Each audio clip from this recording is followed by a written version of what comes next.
Et c'est celui effectivement dont on craint de quoi? De ne plus être digne de son amour. Et c'est celui dont on a espoir d'être digne de son amour.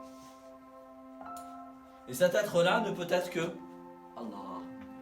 Il n'y a aucun être qui peut être qualifié de façon totale et aboutie quoi, par cette caractérisation, si ce n'est Allah. C'est ça en fait le tawhid. Donc le tawhid c'est un acte bien sûr proactif, hein.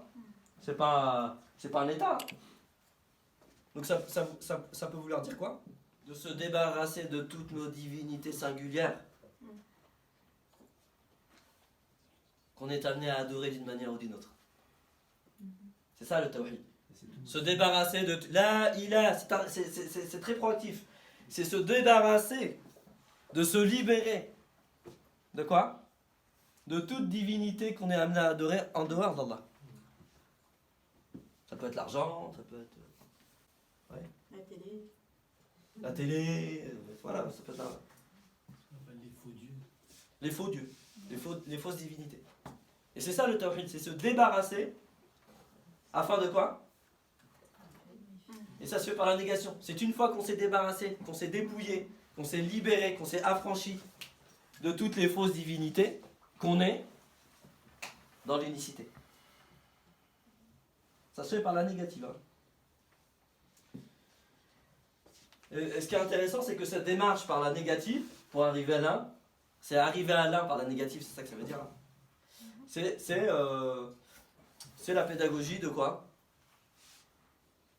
D'un personnage coranique, Ibrahim alayhi salam. Hein? Bien sûr, il voit le soleil, il voit les étoiles, d'accord? Il dit ça, c'est mon Rabb. Après, l'étoile, elle s'en va, elle disparaît, d'accord? Et donc, il dit, ça peut pas être mon Rabb. Ensuite, il voit le soleil, enfin, il voit la lune, ensuite, il voit le soleil. Ouais. C'est quel passage là? 6. S6. Vous pouvez vérifier rapidement? À partir du verset 76, 77, 78, je pense. 79. Donc là, il y a bien cette démarche, vous voyez, par la négative. C'est une fois qu'il a éliminé toutes les fausses divinités. Ok. Parce qu'effectivement, An-Najm, que ce soit les étoiles, que ce soit le soleil, que ce soit le Qamar, pourquoi ce ne sont pas des vrais ilah? Parce qu'ils ne réunissent pas tous les attributs du vrai ilah. La preuve, c'est qu'on peut les voir. Vous pouvez voir Allah, vous? Vous pouvez voir Allah? Non. Pourquoi?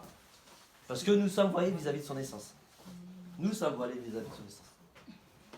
Ok? Donc on a bien cette démarche qui est très intéressante.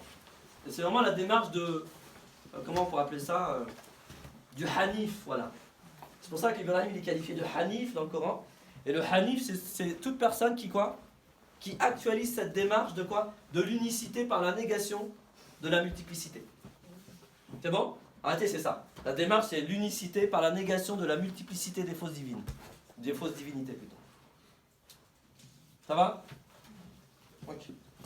C'est ça que ça veut dire, la ilaha illallah. Maintenant, d'un point de vue positif, le tawhid, c'est quoi d'autre? On a dit, le tawhid, c'est quoi? De manière négative, c'est nier la multiplicité des fausses divinités, des faux ilah, qui n'en sont pas. Ok, maintenant, d'un point de vue positif. Pour nous, c'est quoi? Tawhid, c'est toujours faire un. Donc quand on nie la multiplicité des faux ilah, on est en train de faire quoi? On est en train de dire que le vrai ilah ne peut être qu'un. Ok. Ça se met de manière négative, vous voyez? C'est par la négation de. Maintenant, de manière positive, c'est quoi? Le tawhid consiste à quoi? À faire en sorte que la volonté de l'être et la volonté du divin soient un. C'est bon? La volonté de l'humain et la volonté du divin fassent une. C'est vraiment ça le mot de tawhid. C'est faire un.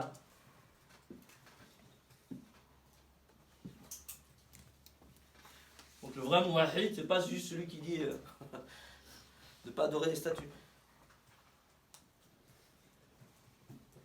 C'est celui qui travaille à l'élimination, à l'éradication de toutes les fausses ilah, afin que sa volonté et la volonté du divin fassent un.